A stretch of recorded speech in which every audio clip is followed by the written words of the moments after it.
Before we get into today's topic, I want to make something abundantly clear. Getting 12 wins in the Heroic Tavern Brawl is by far one of the most difficult things that you can do in all of Hearthstone. It doesn't matter how good you are with the deck sometimes, it doesn't matter how many times you try the Heroic Tavern Brawl, there are some situations to where you are just going to be unlucky in 3 games and you're going to lose your run because of it. And even though there are a bunch of content creators that post a bunch of 12-win decks that you think would be super easy to win with, you gotta remember, your opponents are quite literally doing the exact same thing. So if you decide to net deck one of these decks and immediately take it into the Tavern Brawl without doing any research on how to play the deck at all, especially if you've never played it before, it's not gonna end well for you.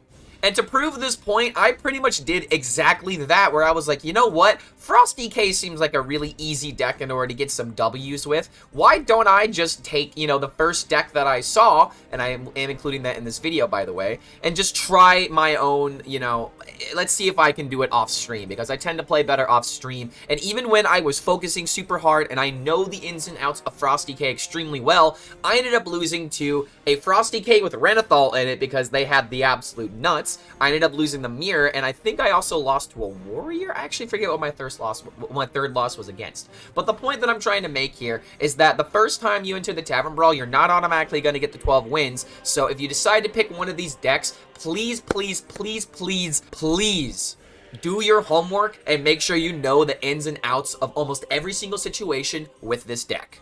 But now that we got the disclaimer out of the way, let's go ahead and just jump into the decks that I would recommend for you to try out in the Tavern Brawl if your goal is just to get 12 wins, because, well, this was the deck that I stole, because as soon as I saw it, I was like, ooh, Frost DK, that's an easy deck. I've played this deck so much. Nothing's really that different from the deck. I would highly recommend running Harbinger of Winter instead of Astalor, just because you don't want a 2-mana do nothing and it helps you draw the important cards. But Reqvam was the very first person on Twitter yesterday to post a 12-win Tavern Brawl run, and I think it literally happened like an hour after it went live, so he was probably the very first person to get the sought after portrait. I mean, man, just look at this thing. It's so freaking cool, and as a Death Knight main, I gotta have this. But Frost DK is still a deck that is performing the best at top legend according to most stats, so if you're wanting to try and do the easy way of getting 12 wins, I would argue that this is probably the easiest way to do it. However, a lot of people were playing decks that were trying to counter Frost DK, so be aware of that, because there is a lot of people that are just playing decks that they're good with, or they're trying to play specific decks that are going to be popular against most of the decks I'm probably going to show you in this video. But I still have 9 other people's successes, so we have plenty of decks in order to filter through here, but I did choose my top 5 in case you guys just want to go ahead and skip to that part of the video and just pick one deck immediately, even though, again, I would highly recommend that you do your homework, okay? Do not just take Menagerie Warrior, Menagerie Warrior into the Tavern Brawl and expect it to do well, because this is a deck that I would make fun of for you bringing onto the Tavern Brawl the very first time, unless you're a Warrior main, but somehow Odemian was able to do it. 12 wins with Menagerie Warrior of all things, and this is one thing that really, is interesting about the Tavern Brawl and shows a good player from bad players, because at the beginning of the Tavern Brawl, you're going to notice, like, a significant decrease in the strength of the normal player. Because especially if you're playing at, like, top 1000 Legend, where you're going up against a lot of people that mostly know their decks and are trying to, make the best plays possible, the first couple of rounds of Tavern Brawl, you might see some weird left field players, because it's either budget players just working with what they have, or someone being extremely brave.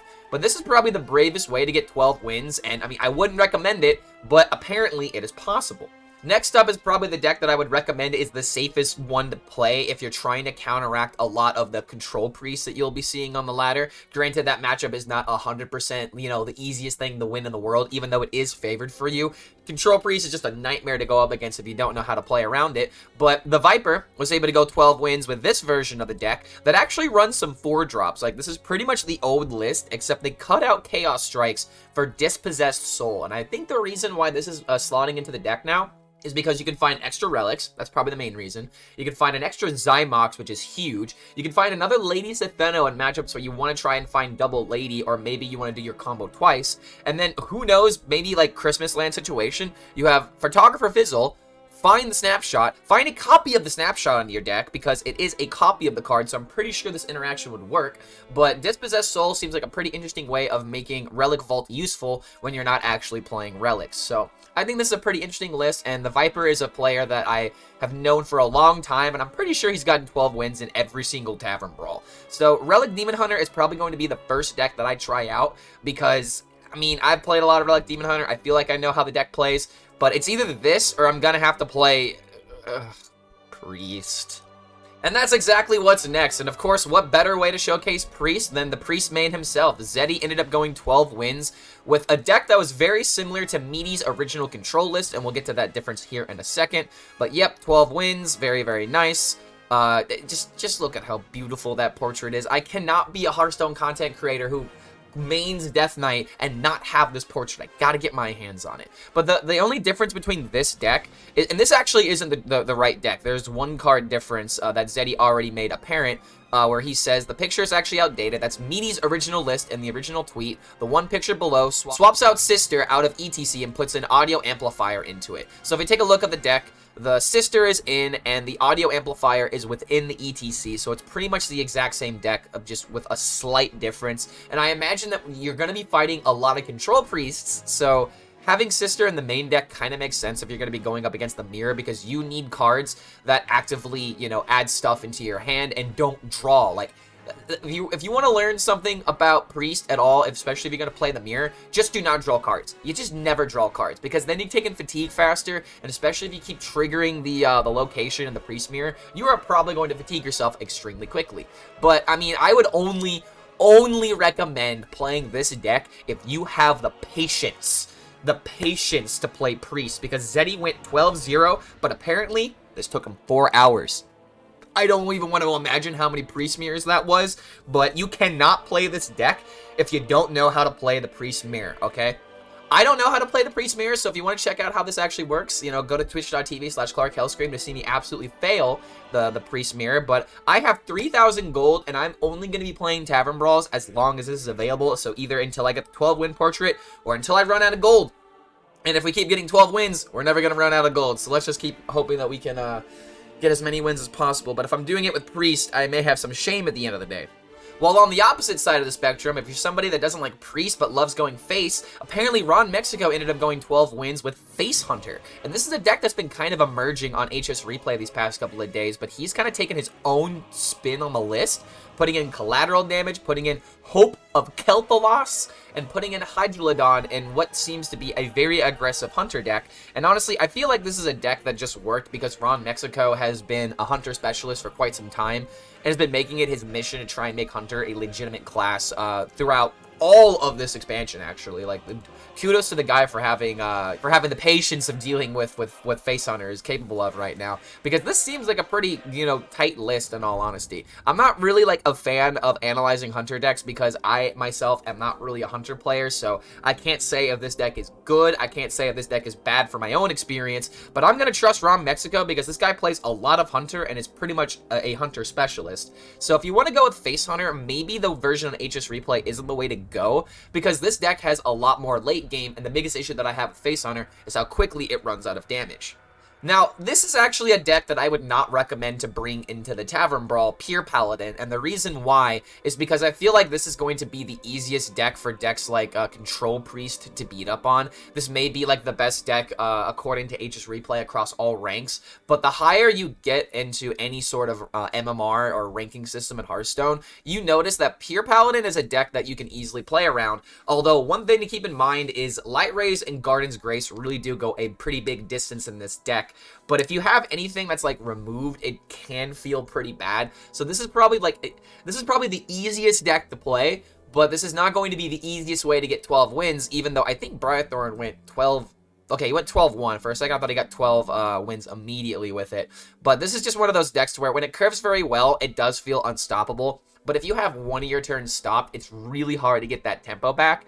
I am not used to seeing Muster for Battle within Pure Paladin or a Hammer of Wrath, so I'm not gonna lie, this list is raising a couple of eyebrows, but the reason why these cards are in the deck is to make cards like Garden's Grace a little bit more effective, so I think that is one thing to keep in mind. Only one Seal of Blood, I'm again raising an eyebrow, so if you're gonna play this deck, please, for the love of God, please do your homework. Play a couple of games before you start playing the Tavern Brawl. Maybe test something against your friends to see if this deck does feel good, because I do not want you guys to just copy and paste one of these decks without even looking. Please, please, please, please, please, please, please do your homework. All right, I am not going to be responsible if you blindly bring a deck and go 0-3, okay? I'm not taking that responsibility.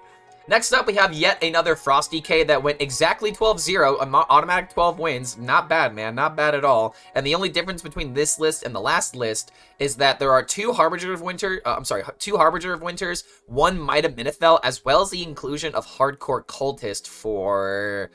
I can't remember what the card is. For Rowdy Fan. It actually subs in the Hardcore Cultist for Rowdy Fan, and I'm not really sure how I feel about that. But one thing that happened to me while I was playing the Tavern Brawl is that I got my board wiped by a Hardcore Cultist, actually. And that was the big swing that ended up making it to where I just couldn't seal the deal. I couldn't get enough damage, so there might be some potential to run this specific card in order to try and be better against the Mirror and against some of the tempo decks that you'll be seeing on ladder. Because this is the main reason why this deck is so good. There are so many tempo decks that you will start to see to where you just automatically beat them because you're Frosty K. And this is also a deck that's very good against Control Priest because it just deals a lot of damage very quickly. And Control Priest may be a control deck, but it doesn't have as many AoEs as you might think, especially in the beginning, because, you know, when you play Arms Dealer into Foul Leg, for example, that is just an absolute busted turn 1 in a lot of situations. And against, like, Control Priest, where they don't have, like, 2 damage AoEs, there's not really a whole lot that they're going to be able to do. So Frosty K still seems like the best deck to bring into the Tavern Brawl, but keep in mind, I literally thought that and went 6 wins, so just because you bring this deck doesn't mean you're going to have the best luck with it. Next up is actually going to be one of my next videos if I end up getting some more clips with this deck.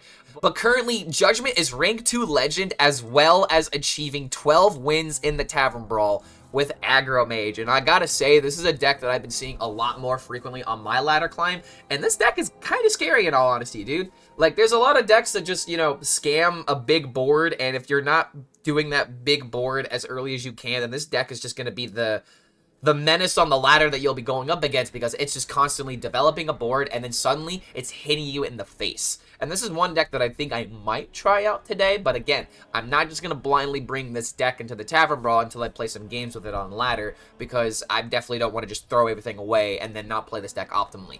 Please, please, please let this hit home, guys. You don't just want to blindly bring a deck you've never played because you don't know the ins and outs of it. So, I would recommend if you want like a little bit of a different approach to the Tavern Brawl, this might be the unexpected surprise that will catch a lot of people off guard. But the big thing about Aggro Mage at times is that sometimes it's just a deck that people don't play properly. It's not that the deck is weak, but this isn't a deck that's very straightforward at times. There's a lot of situations with this deck where you lose the board immediately and you have to start playing from behind. And if you don't know how to play from behind as a mage right now, you're going to have a lot of difficulty securing those really tight wins. But if you're looking for a different approach to get 12 wins, I would highly recommend Mage if you're trying to go with a little bit of unpredictability. Because a lot of people either A, won't expect this deck, and B, probably won't know how to counter it. And look at this, we have the third Frosty K. Oh my god, yeah, 3 Frosty Ks. So yeah, Frosty K, apparently really good deck. However, this guy is playing Astalor and not playing Rowdy Fans, not playing Harbinger. This deck's actually really different, huh? But this just goes to show that Frosty K is just a really versatile deck, and even if you have a somewhat unoptimized version of the deck, and the only reason I'm saying unoptimized is because of Astalor, I don't think that Astalor is necessarily a bad card, but I feel like in this Tavern Brawl, you need to be really good into the tempo matchups, and I feel like Astalor is just bad into the tempo matchups and only good into, like, maybe the Priest matchup, which you're already kind of favored against in most situations. So I would argue that I wouldn't play Astalor in this version. I would just play the Harbinger of Winter in order to draw another card. Hardcore Cultist makes a lot of sense, like I explained earlier, but it just really turns out that the easiest way to get 12 wins is just to play Frosty K, and that's not really all too surprising. However, what really is surprising to me is that somebody apparently went 12 wins with Spelled Demon Hunter, like, at least we don't have Sinful Brand being a card anymore, and that makes me extremely happy, but I'm not sure how I feel about admitting that, you know, Spelled Demon Hunter might still be a legitimate deck, because Lady Sithano into Abusive Sergeant into a bunch of 0 mana, 1 mana cards is still a pretty powerful combo, especially if you're removing the board and making it, you know, possible to hit face with the Lady the entire game. Silver Moon Arcanist into Unleash Fel is just simply one of the most broken things that Demon Hunter has available to it right now, to where it's just going to be in every single deck, so it's probably going to carry a lot of these archetypes for quite some time. However, the going down swinging, chef's kiss. I will absolutely not make fun of that, because I like this card being playable within Demon Hunter. Since they got rid of the cool interaction with multi-strike, I will never forgive and never forget.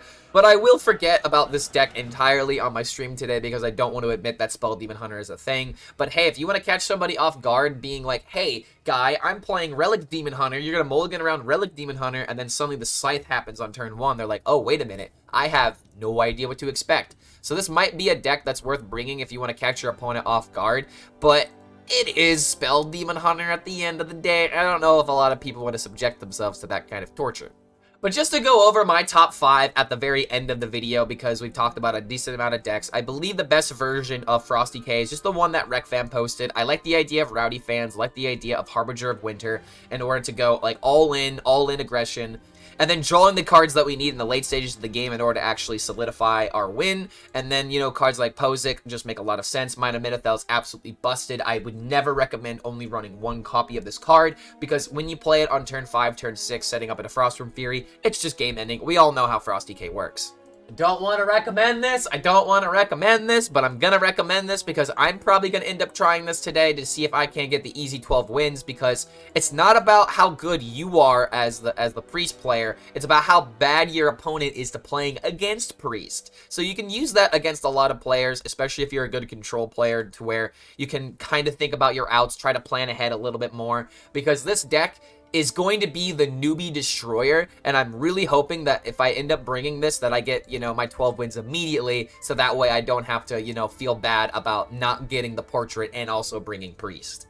Relic Demon Hunter is still going to be the deck that I recommend the most, though, especially if you're a seasoned Hearthstone player that understands, you know, sometimes you gotta be able to remove the board and then build up your own tempo. However, if you're a newer player, I will argue that this deck looks simple, okay? It looks very simple. You know, you just play the Relic Vault, you play your relics, and then you discount with Relic of Dimensions and somehow find lethal with, like, Lady Sithano, or with a gigantic board, especially with Relic of Phantasms. But that's not how every single game comes down. You do have to sometimes play your Arcanist into Unleash Fel in order to bring back yourself from the brink of death. There's a lot of situations to where you have to play specific cards at specific turns, because your opponent is very much countering you in a very specific way. And if you do have that counter, like if your opponent goes wide with the Unleash Fel combo, then you can easily stop them in their tracks and then build up your tempo even more. So just understand that this deck is very, very simplistic in terms of its overall game plan, but its execution is where you're really going to be able to shine if you want to get those 12 wins. This is a deck I'm just purely going to recommend because even though Mage is not necessarily the strongest deck according to the stats, your opponents are automatically going to underestimate how quickly you can set up a combo. If you play Ashwin and then you have a 1-mana Ashwin card, you are probably just going to automatically win the game in the next turn, especially if you've committed most of your turns playing Arcane Worms, playing Arc Splitter in order to get even more damage in hand. Frozen Touch is just an insanely good card, and I always underestimate how much damage this card is actually dealing because you sometimes forget, oh wait, I killed 3 minions, this card's infused now and is dealing 6 instead of dealing 3, and if they have 2 of them in hand, that's just 12. So there's a lot of potential with this deck, and I feel like your opponents are going to underestimate the value that your deck can generate. However, I wonder if the mulligan of this deck is the reason why a lot of people sometimes have difficulties with this deck. Not necessarily saying that it's difficult to mulligan with this deck, but if you don't have good cards at the start of the game, you have to start playing from behind, and that's the real big weakness of Mage at the moment. So I just believe that if you're going to play Mage, you really got to know your ins and outs, make sure you understand your mulligan, and your opponents are hopefully going to think less of you, nicest way of putting it, for bringing this deck, but that's when you flip it on them and then show them the vector list for a bunch of damage, and I've lost to this deck, I think, more times than I've won against it in the past couple of days. And the last deck that I'll recommend is the Hunter deck, as I suggested earlier. I think that this deck has a lot of unpredictability. Your opponent is definitely not going to play around Hope of Kel'Thuzad, and playing a Queen is kind of unexpected as a Hunter nowadays, because people just assume that your deck is full of nothing but cheap cards, and if you lose the early game, then a lot of people will just assume that they've already beaten you. So this is where this deck can really shine, because even if you do have your board wiped, you have ways of coming back. With cards like Hydrolodon being in the deck, collateral damage, so that way, even if your opponent is being super greedy in some situations, you might be able to punish them. But the biggest thing about this deck is just its unpredictability, and how, number one, people aren't expecting Hunter, number two, they're expecting Face Hunter, and number three, when you're not actually a Face Hunter, and instead you're a Face Hunter with extra gimmicks, that just can go a long way in confusing your opponent, and I really can't tell you how important it is to be able to have that surprise factor to where your opponent's like, I don't know what to play around, what is even safe anymore. But those are my recommendations for the decks to bring into the Heroic Tavern Brawl, and if you want to see someone actually trying to do this, I am currently playing the Tavern Brawl all day, all night, and I'm not going to go until I hit 12 wins, because that's just a toxic mentality, and if I don't hit it, I'm going to feel really bad. But I would highly recommend that you guys at least watch some other people play the Tavern Brawl before you actually start, because as I said at the beginning of this video, you do need to do your homework, you do need to make sure that you understand the deck, but your first couple of opponents are going to be not as good as your typical ladder opponents, especially if you're already a seasoned Legend player. So you can easily get a couple of free wins, but just know there are going to be times that you go up against somebody with a really weird deck, and you just have to do your best, because there are going to be people that are trying to go for that surprise factor that really can make a big difference at the end of the day. But in either case, I really hope that you guys end up getting 12 wins, because if I can't get the portrait, somebody else deserves it, right? Hopefully one of these decks gets you to 12 wins and you get that amazing portrait, and we'll see you for the next video.